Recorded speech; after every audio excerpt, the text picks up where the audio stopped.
Hello, my name is Deacon Tom Soper. I'm at St. Catherine's of Siena in Toledo, Ohio, and today I'd like to speak a little bit about the liturgical year, an orderly way to worship. So the seasons of the liturgical year. The liturgical year starts at the beginning of Advent. This time of year, this year is November 28th, and runs through the year. So the liturgical year is made up of 6 different seasons. The first is Advent, which we are in right now. Christmastide, which will be right after Advent season. Then Ordinary Time, and then Lent. We'll head into the Sacred Paschal Triduum, Easter time, and then back into Ordinary Time. So Advent is the 4 weeks of preparation before the celebration of Jesus' birth. During Advent, we're not only preparing for Jesus' nativity at Christmas, but also for his second coming. At Christmas time, we're calling the nativity of Jesus Christ and his manifestation to the people of the world. This happens on December 25th and runs through the baptism of Jesus. So this is the Christmastide. Lent is a 6-week period of penance before Easter. The Sacred Paschal Triduum, the holiest 3 days of the church year, where the Christian people recall the suffering, death, and resurrection of Jesus. That's the evening of Holy Thursday, Good Friday to the Easter Vigil. Easter time, which is 50 days of joyful celebration of the Lord's resurrection from the dead and his sending forth of the Holy Spirit. That goes from Easter Sunday to Pentecost Sunday. And then we have Ordinary Time, divided into 2 sections. One has a span of about 4 to 8 weeks, which is the time between Christmastide and Lent. And the other lasts about 6 months after Easter time, wherein the faithful consider the fullness of Jesus' teaching and the works among his people. The mystery of Christ is unfolded through the cycle of the year and calls us to live his mystery in our own lives. This call is best illustrated in the lives of Mary and the saints, celebrated by the church throughout the year. There is no tension between the mystery of Christ and the celebration of the saints, but rather a marvelous harmony. The Blessed Virgin Mary is joined by an inseparable bond to the saving work of the Son, and the feast of all the saints proclaim the wonderful works of Christ in his servants and offer the faithful fitting examples for their imitation. In the feast of Mary and the saints, the Paschal mystery of Christ is proclaimed and renewed. So through the saints and through Mary, Christ is proclaimed and his life is renewed. Seasons, saints, and celebrations during the liturgical year are laid out in a yearly liturgical calendar.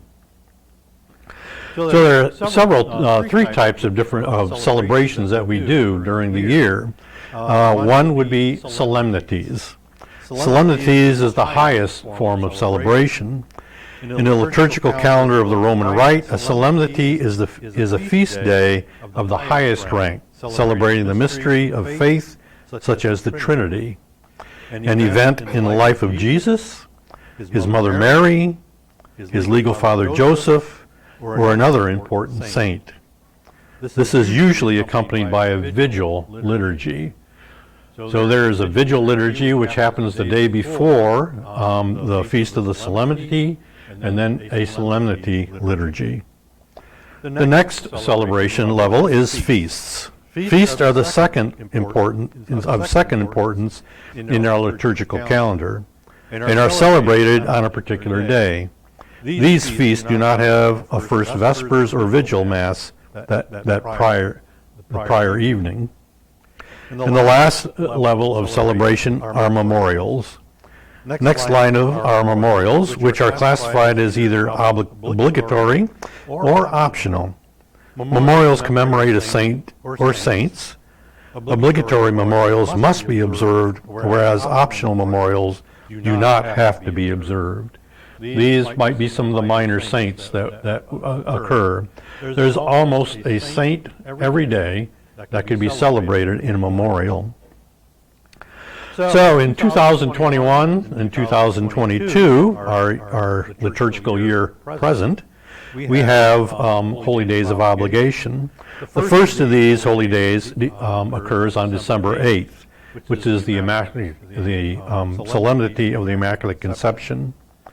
Then the next would be December 25th, of course, Christmas, the birth of Jesus. On May 26th, the Ascension of Jesus. On August 15th, the Assumption of Mary. And again, November 1st, All Saints' Day. All 5 of these are Holy Days of Obligation this year in the United States. So, you'll notice the changing of colors during the seasons. So with the liturgical colors that the church has, we have white. White is Christmas time and Easter time, the celebrations of the Lord, except for his passion, the celebration of Mary, the celebration of the angels, and of the saints who were not martyrs. That might be the Apostle John. Also, the solemnities of the Most Holy Trinity, all saints, and the Nativity of St. John the Baptist would be wearing white. Also, the feast of the conversion of St. Paul, also the feast of the chair of Peter, and of St. John, also permitted in the United States at Masses for the dead. So typically, if you go to a funeral Mass, you're going to see the vestments as being white. Another color is red. The vestments red are going to be used for Palm Sunday and Good Friday, which are the celebrations of the Passion of the Lord, and of course on Pentecost Sunday, which red symbolizes the Holy Spirit. Also, the celebration of the Lord's Passion, of the Apostles, those who are martyred, and of the evangelists, and then the celebration of all other martyrs within the church. Green would be used for ordinary time. Violet or purple would be seen at Advent, as we see right now during our season, and Lent, and could be used for Masses for the dead. Rose, or pink, would be the third Sunday of Advent and the fourth Sunday of Lent. These are significant to bring forth joy at those times. And gold and silver are permitted to be used in the United States for more solemn occasions. The liturgical calendar is set up mainly in a circular mode. If you look at a circular calendar, liturgical calendar, you would see that in this year that we would start Advent on November 28th, and that would run for 4 weeks. And then shortly after that, we will move into Christmastide, and then we have that period of time which would be between Christmastide and Lent, which is ordinary time. And this year we have almost 8 weeks of ordinary time. Then we would move into Lent, which is again purple, and there are 6 weeks of Lent before we hit the Paschal Triduum, which is signified by red in the calendar. Once we get through that, and we celebrate the resurrection of Jesus Christ at Easter, and so Easter time then runs from the Easter Sunday or Easter Vigil until the baptism of the Lord. And then we have the rest of the year, which will be green or ordinary time.